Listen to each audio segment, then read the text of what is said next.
Muslim, ya itu singkat hadis ini sudah sering kita dengarkan. Memberikan jawaban, kanat Bani Israel tasusumul anbiya.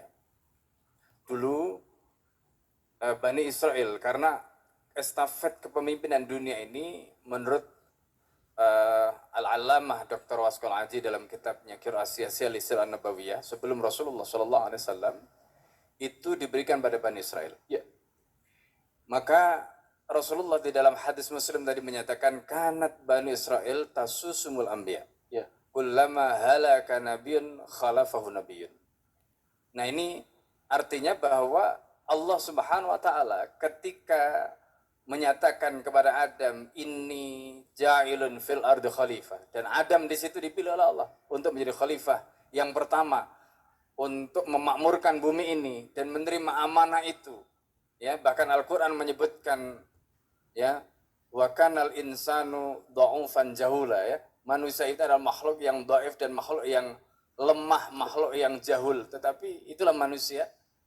Allah Subhanahu wa taala ketika menunjuk Adam sebagai khalifah di muka bumi itu, terlebih dahulu Allah itu bekalkan kepada Adam dengan wa'allama Adam al-asma'a kullaha tsumma 'aradahum 'alal malaikah.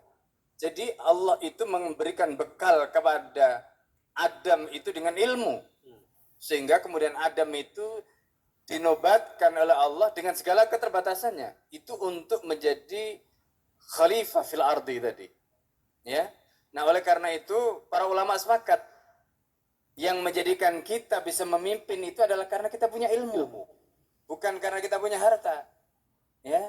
Oleh karena itu kekayaan yang paling berharga bagi manusia itu adalah ilmu, bukan harta. Investasi yang paling berharga untuk peradaban, untuk manusia itu adalah ilmu, bukan harta. Nah, ini yang harus kita pahami. Nah, oleh karena itu, kalau bicara soal bagaimana estafet kepemimpinan dari Adam dan seterusnya tadi, modal utamanya adalah ilmu. Ya. Dan setiap nabi dan rasul itu ditunjuk, diangkat oleh Allah Subhanahu wa taala kepada mereka dibekalkan ilmu. Allah menyebutkan wa auhayna ilaika kama auhayna ila Nuh. Kami wahyukan kepada Muhammad sebagaimana kami wahyukan kepada Nuh. Dan Nuh itu adalah rasul yang pertama. Ya, Nuh itu adalah rasul yang pertama, sama mendapatkan wahyu dari Allah Subhanahu wa taala. Dalam hadis Rasulullah sallallahu alaihi wasallam tadi, Rasulullah menyatakan kanat Bani Israel tasusumul anbiya kullama halaka nabiyyun khalafahu nabiyyun. Jadi Bani Israel itu dipimpin oleh para nabi. Ketika satu nabi diwafatkan Allah, diganti nabi berikutnya, terus begitu. Kata Rasulullah sallallahu alaihi wasallam, wa innahu la nabi man ba'di. Dan tidak ada nabi setelah aku, wa satakunu khulafa. Ya. Nanti setelah aku tidak ada nabi lagi. Karena Rasulullah itu adalah nabi yang terakhir, khatamun nabiyyin. Nabi pamungkas, gitu. Nah, tetapi Rasulullah itu mengatakan nanti setelah aku itu ada para khulafa dan jumlah mereka banyak. Mereka inilah yang menjadi warisan Rasulullah SAW. Oleh karena itu Islam memimpin peradaban itu dengan dua warisan. Ya, tadi sudah disebutkan oleh Ustaz Ade Sudiana di depan tadi. Pertama itu adalah kepemimpinan yang tadi disebutkan. Ya, di dalam hadis Rasulullah, alaikum bisunnati wa sunnatil khulafa ar-rasyidin al-mahdiyyin min ba'di. Ya. Kalian itu pegang teguh sunnahku dan sunnah para khulafa setelahku. Kemudian Rasulullah SAW tidak sampai di situ. Rasulullah mengatakan, addu alaiha bin nawajidi. Kamu gigit kuat-kuat sunnahku itu, kamu gigit tinggalanku itu dengan gigi gerahmu dan jangan sampai lepas. Ya. Ini warisan yang luar biasa. Nah, kemudian selain warisan kepemimpinan tadi, yang kedua itu adalah al-ulama warasatul anbiya. Ulama inilah yang menjadi pewaris para nabi. Karena yang diwariskan Rasulullah kepada kita, kepemimpinan itu tidak akan mungkin bisa tegak tanpa ilmu. Dan ilmu itu yang memikul, yang mengemban itu adalah para ulama. Ya.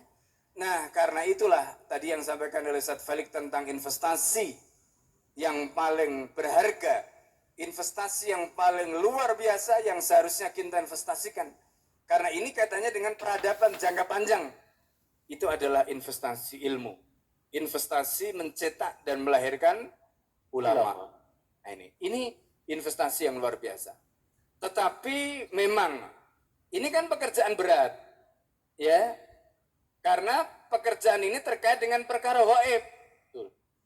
Ya kan? Mencetak ulama itu kan gaib. Ya. Kita tidak tahu setelah hafal Quran, setelah itu jadi apa? Mau apakah nanti setelah hafal Quran terus jadi artis, kita kan nggak tahu. Ya, ya kan gaib ini kan gaib semua. Nah itulah makanya ini juga nasihat ya untuk abah dan umah semua. Karena ada juga artis panas itu dari pesantren dulu. Nggak perlu disebut namanya ya. Artinya begini, kita itu tidak tahu seperti apa kita yang akan datang. Makanya sahabat itu kalau ketemu Rasulullah, salah satu contoh ulama muda di zaman sahabat bernama Mu'ad bin Jabal.